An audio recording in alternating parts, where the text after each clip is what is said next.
You're watching CTV News Channel. I'm Roger Peterson. Thank you very much for joining us. WestJet mechanics have called off plans for a strike, agreeing to head back to the bargaining table.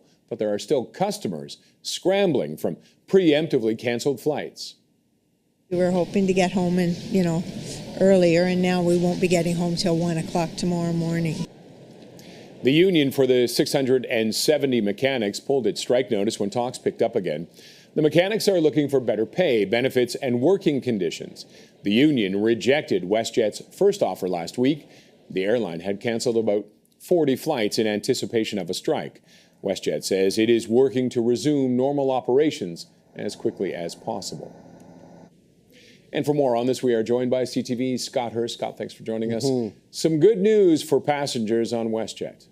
Roger, good morning. Some good news for now, as we're learning that a strike has been averted, at least in the time being, as the two sides have announced overnight that they have agreed to go back to the bargaining table and try to hammer out a resolution between the two parties and come to some sort of agreement where more passengers won't be affected. As you mentioned, WestJet went ahead and preemptively canceled a few dozen flights, affecting several thousand passengers who are scrambling to find other options. But of course, a strike that was set to begin later today would have affected many more people. And of course, the people that are fighting for better pay, these unionized mechanics, some 670 set to walk off the job. That was set to take place tonight over pay, benefits, and working conditions. They overwhelmingly rejected a tentative offer last week. So now we're learning that they're both going back to the bargaining table.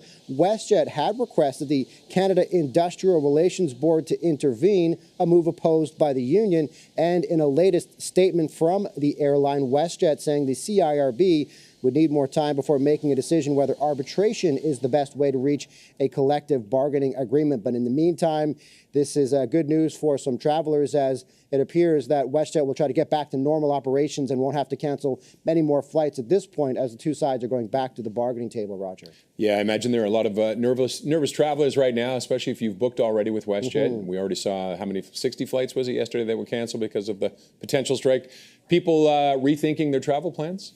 Well, this is the busy summer travel season, so of course a strike would have been incredibly disruptive, not just at the major airports here in Canada from coast to coast, but likely other places where WestJet flies, because of course every time we see a disruption with one airplane, one airline, there's always a ripple effect at many other destinations from coast to coast, or as I mentioned, other places where WestJet flies. And yes, there were a few dozen flights that were preemptively canceled, affecting several thousand passengers. And as the busy summer travel season really kicks into high gear, a lot of people then wondering about their travel plans, and it would have had that ripple effect. So at the meantime, a sigh of relief, of course, for travelers. However, at this time, as you might expect, WestJet is still telling passengers to check the status of their flight before they go to the airport, as they try to get back up to normal operations, Roger. All right, always good advice. CTV Scott Hurst, thank you. Thanks, Roger.